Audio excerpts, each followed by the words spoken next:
कान्हा, अब मुझे अत्यंत भय लग रहा है। दुर्वासा ऋषि के भीषण और अनियंत्रित क्रोध के विषय में सब कुछ जानते हुए भी तुमने उन्हें छोड़कर राधा को अपना गुरु बना लिया। भला ऐसा क्यों किया तुमने? जिस जिस से मैं प्रेम सीखा हूं वो मेरे लिए गुरु हैं दाऊ। मैया, बाबा, आप, राधा, मैं क्यों ना नाम लूं? अच्छा, तो भला हम में क्या दोष? हमें अपना गुरु क्यों नहीं बनाया तुमने? अब वहां पे तो कोई और था नहीं, वहां पे तो केवल राधा ही थी, तो उसी का नाम लिया। बढ़िया कान्हा। अब तुम्हारी सारी लीलाएं समझ आ रही हैं कान्हा मुझे। बहुत बढ़िया खेल रचा है तुमने। किंतु राधा का क्या होगा कान्हा? वो तो उस अयन को अपना गुरु मान बैठी। वो दुष्ट कपटी अयन, वो कभी गुरु तुल्य मान सम्मान का अधिकारी नहीं हो सकता।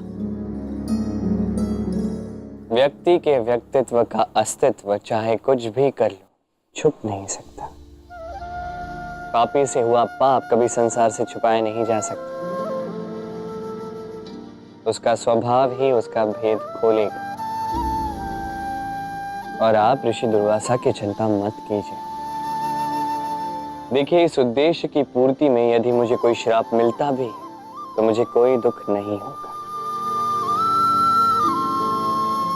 क्योंकि मेरा लक्ष्य बड़ा है और इसके लिए इतना छोटा सा बलिदान तो मैं हंसते हंसते स्वीकार लूंगा।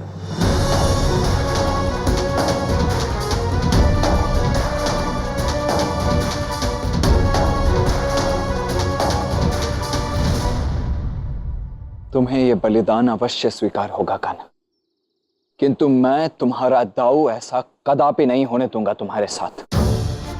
जानता हूं राधा को गुरु बनाने के कारण वो अयन तुमसे अत्यंत क्रुद्ध होगा और तुम्हें आहत करने के उद्देश्य से वो ऋषि दुर्वासा के क्रोध और श्राप का सहारा अवश्य लेगा। किंतु मैं ऐसा कदापि नहीं होने दूंगा, कदापि नहीं। हमारे गुरु महर्षि दुर्वासा यहाँ उपस्थित नहीं हैं। वो तपस्या में लीन है, इसीलिए हम उनकी चरण पादुकाओं की पूजा कर विधि पूर्ण करेंगे।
राधा, अब तुम अपने गुरु के चरण धो।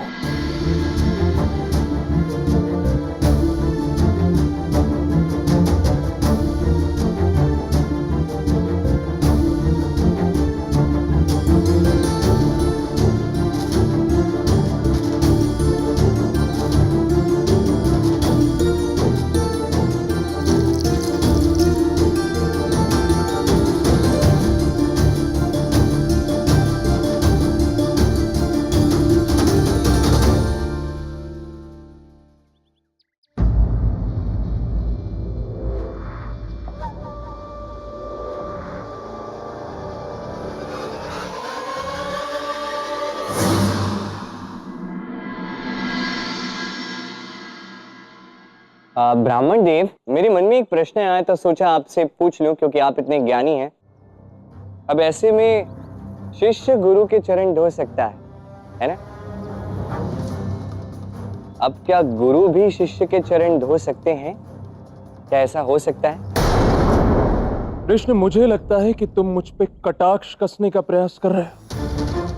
और करवाना क्या चाहते हो मुझे अपनी इन बातों में फंसाकर? राधा की एक स्त्री के पांव धुलवाना चाहते हो, वो स्त्री जो मेरी पत्नी है। पाप करवाना चाहते हो मुझसे? नहीं नहीं बड़े भैया, ऐसी कोई बात नहीं है। बस मेरे मन में एक प्रश्न आया तो मैंने ब्राह्मण देव से पूछा। मुझे नहीं पता था कि कोई गुरु इतना अहंकारी भी हो सकता है। इतनी बड़ी बात तो है नहीं। चलिए छोड़िए, बस अपना अपना दृष्टिकोण है। अब आप सबका हो गया, अब मेरी बारी अपने गुरु का वंदन करने की।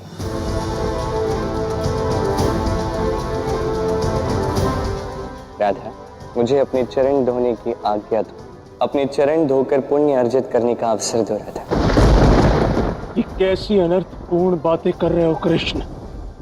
तुम्हारा इतना दुस्साहस कैसे? पहले तो तुमने महर्षि दुर्वासा के अतिरिक्त किसी दूसरे को अपना गुरु माना, और अब एक स्त्री के चरण धोगे तुम? मुझे समझ नहीं आता ब्राह्मण देव, स्त्री इस शब्द का उच्चारण आप इस प्रकार से कैसे कर सकते हैं? क्यों पुरुष और स्त्री में इतना भेदभाव करते हैं आप? एक स्त्री गुरु हो सकती है तो उसके चरण क्यों नहीं धोए जा सकते? गु अर्थात अज्ञान, रु अर्थात दूर करने वाला। अज्ञान को दूर करने वाला गुरु होता है, और वो कोई भी हो सकता है, वो चाहे वो पुरुष हो या स्त्री। इसका इससे क्या संबंध है? आप सभी एक पुरुष को गुरु मानने के आदी हैं, इसलिए आप सबको ये समस्या लग रही है।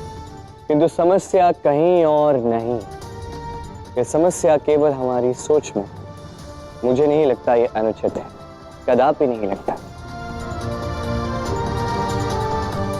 और मेरे विचार से मेरी गुरु राधा, उसे भी इससे कोई आपत्ति नहीं। क्यों राधा? कृष्ण, मैंने कभी नहीं सोचा था कि मुझसे अपनी बात मनवाने के लिए तुम इतने निचले स्तर तक गिर जाओगे।